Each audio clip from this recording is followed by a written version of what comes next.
May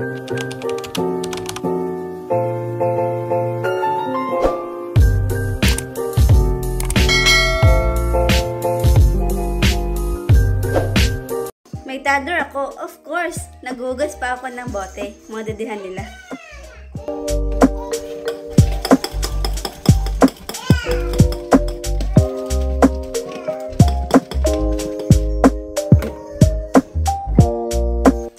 May toddler ako, of course. Madalas na makalat yung bahay namin.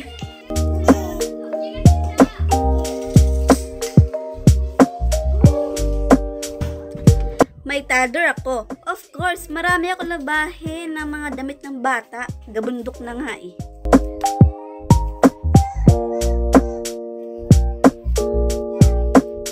Yung mas marami pa sa labahin kaysa mga damit ko.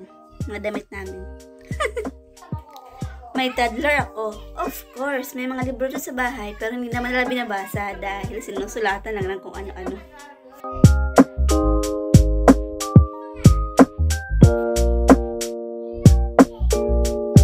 May toddler ako. Of course. Sakat na nalamunan ko sa araw-araw na pag, wag yan, wag dito. Sakat na nalamunan ko. Salabat please.